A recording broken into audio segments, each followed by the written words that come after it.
On est capable aujourd'hui de faire des véhicules qui consomment 2 litres au 100. Mais cela n'existe pas. Pourquoi? C'est à cause de l'effet rebond. On parle d'effet rebond quand le gain en efficacité des machines ne fait pas diminuer la consommation d'énergie. Attends, là, c'est pas clair ton truc, là. Si on gagne en efficacité énergétique, on consomme moins d'énergie, tout simplement. Alors bien sûr, la machine qui est devenue plus efficace consomme moins. Mais c'est quand on regarde le tableau complet qu'on se rend compte qu'on a consommé plus.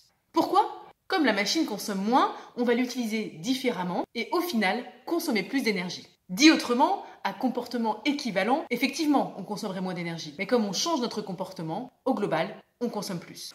Vous prenez les voitures neuves. Depuis 20 ans, l'efficacité des moteurs s'est améliorée, mais tous les gains qu'on a pu faire ont été annulés intégralement par l'augmentation de la taille des voitures et de la puissance. Les émissions de CO2 des voitures neuves n'ont pas baissé depuis 20 ans. En fait, elles ont baissé en laboratoire, donc les constructeurs ont optimisé les cycles, mais qu'en fait, ça n'a pas baissé dans la réalité. Le seul moment où ça a baissé dans la réalité, c'était entre 2008 et 2010. Qu'est-ce qui s'est passé? Crise financière, donc on vend moins de grosses voitures. Et deux, à l'époque, on a mis en place, notamment en France, un bonus-malus sur les émissions de CO2 qui favorisait les petites voitures. Donc on a vendu plus de petites voitures, moins de grosses voitures. C'est le seul moment où les émissions de CO2 des voitures neuves ont baissé.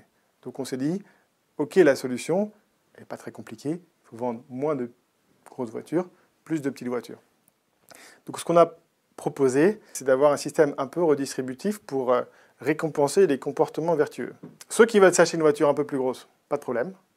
Par contre, ça va leur coûter un peu plus cher pour que ceux qui sont prêts à faire un effort et à s'acheter une voiture un peu plus petite puissent récupérer cet argent. Donc redistributif à 100%, avec des exemptions qu'on garde, notamment pour les personnes familles nombreuses. On n'a pas imposé à tout le monde avec 3 enfants de rouler en Twingo. Des exemptions aussi sur les voitures électriques, puisqu'aujourd'hui, effectivement, une voiture électrique, elle embarque une partie de son plein de carburant dans la batterie, donc elle pèse plus lourd, donc ce serait la pénaliser. Et ça a été retoqué par la Commission des finances. Donc c'est pas gagné.